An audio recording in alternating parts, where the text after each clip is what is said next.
Welcome to Driveway Garage. Today I'm going to hopefully install a hitch on my 2013 Subaru Outback.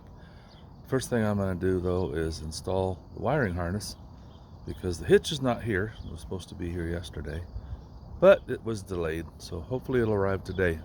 I'll make a separate video on that. The camera around here, I just picked this up a few days ago to replace my Honda CR-V. I like the color and it's in really good shape. So let's get with this. I only watched one video on this. I'm hoping I can remember what to do from that video.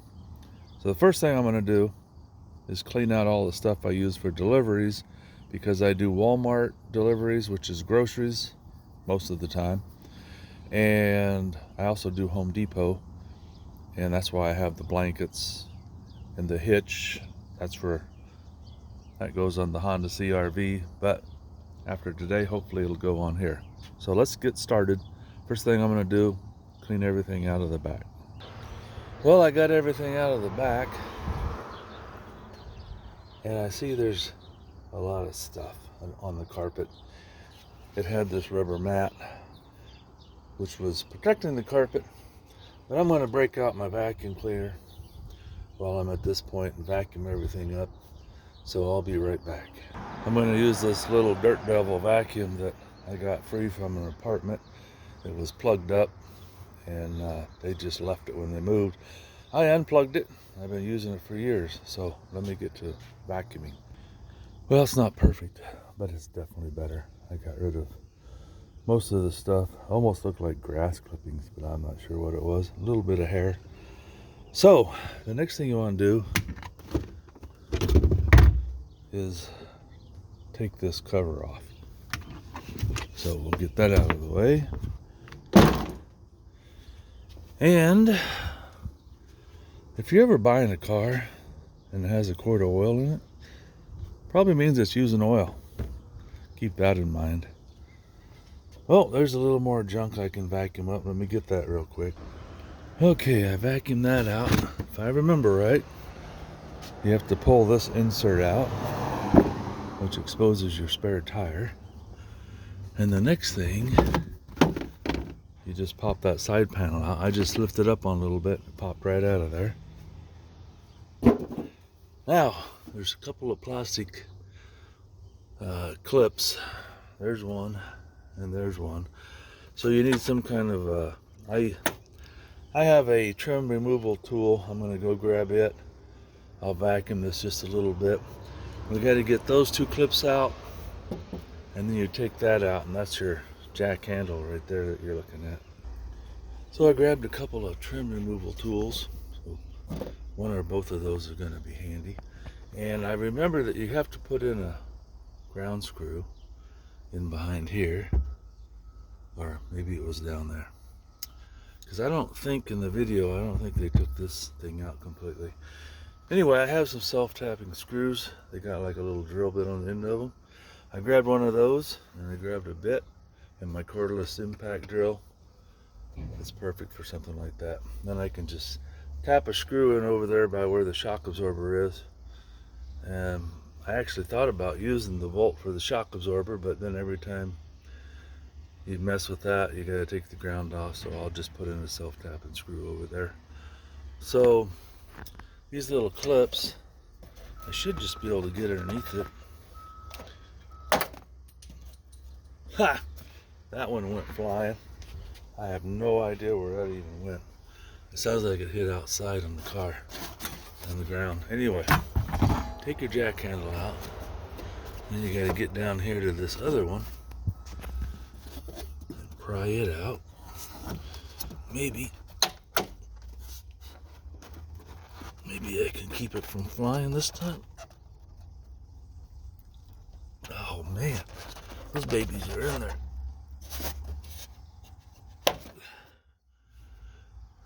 Well, oh, look at that, landed right there. So at least I have one of them to put back. I actually have a container full of those things, different shapes and sizes. So now this comes out. Oh, it just slides out. Kind of sits underneath this lip on on the side here. So just pull it out. And then that comes out. And if I remember right, it's a 10mm bolt that goes inside of here. That'll be another good thing for the trim tool. You got to get this piece of plastic out. There's a 10mm bolt behind that. You take that out. This whole thing comes out. And then the wiring harness sits right in behind there. You just have to grab it, pull it out, hook it up. So let me see if I can get that piece of plastic out of there. Find out if that is a 10mm. Oops, going backwards. So there's the little piece of plastic that came off and just snapped off. And this one actually looks like it's a Phillips screw, not a 10mm. So let me go grab a Phillips screwdriver.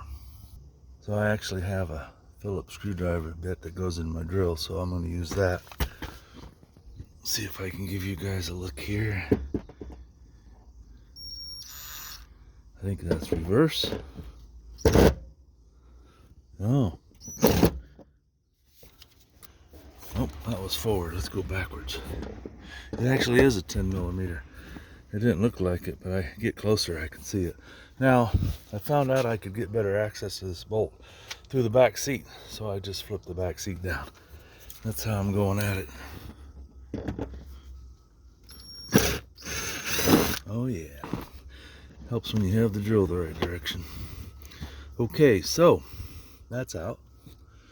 Set that to the side. Now, the wiring harness is supposed to be right in behind there.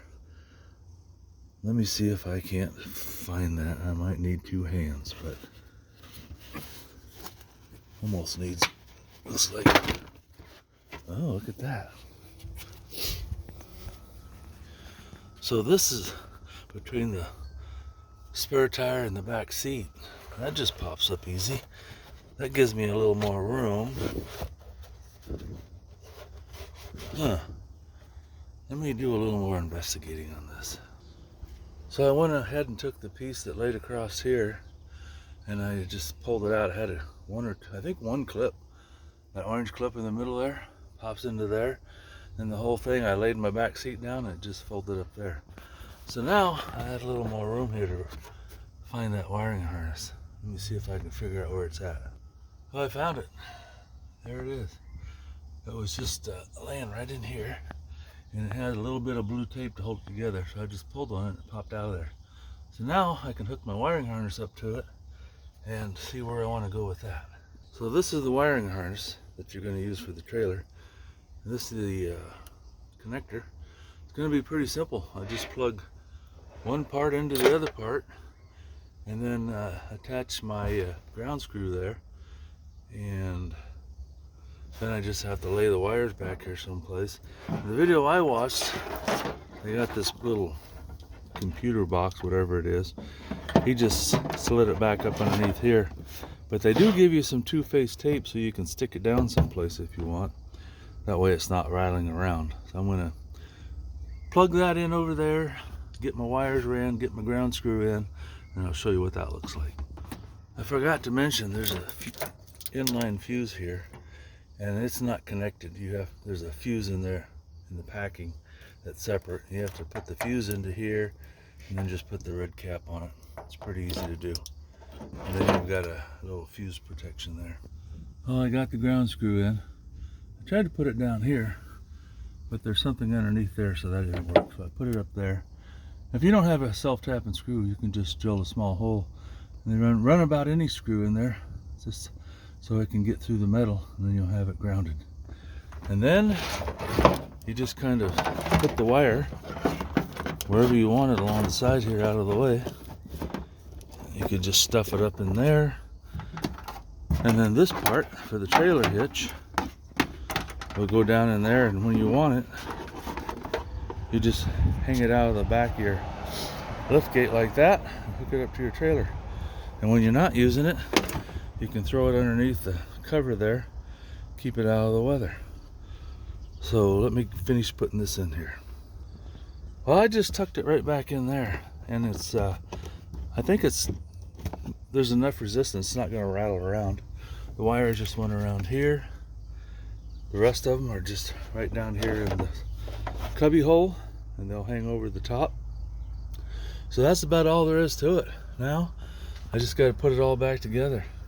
I'll put that cover back on, the plastic clip, flip that back over, make sure that clip goes in that hole right there, that little hole, and then put the side trim on. And I actually found the other plastic clip that shot up there, and when I lifted that up it fell down into that crack, and I got it dug out of there. So now I've got both of my clips to go back in. So let's put this back together. Okay, I got that back together. It just screwed right back in, snapped the plastic cover over it. I got the divider there back in place, just one clip holding it down there.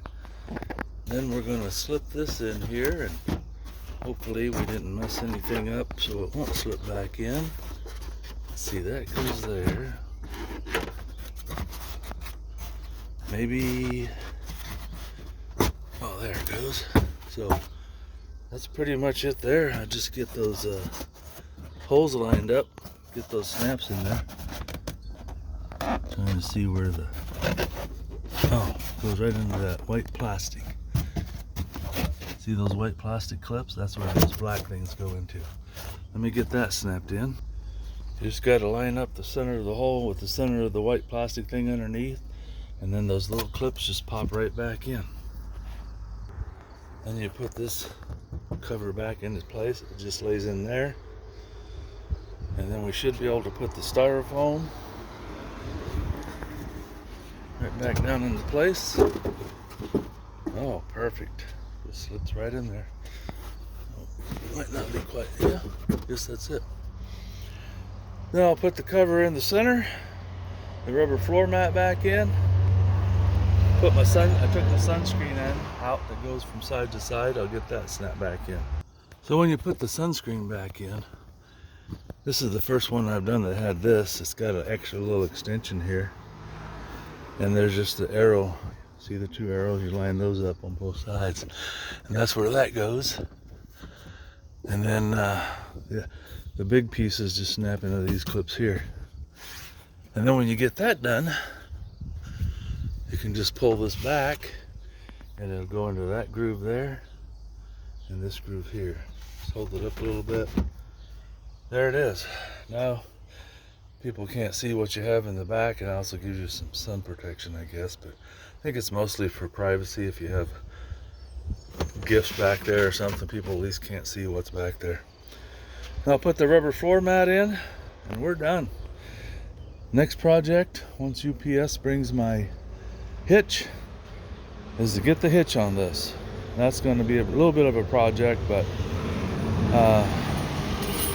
I put hitches on just about everything I own. Prius is my Charger. I put one on the Honda CR-V.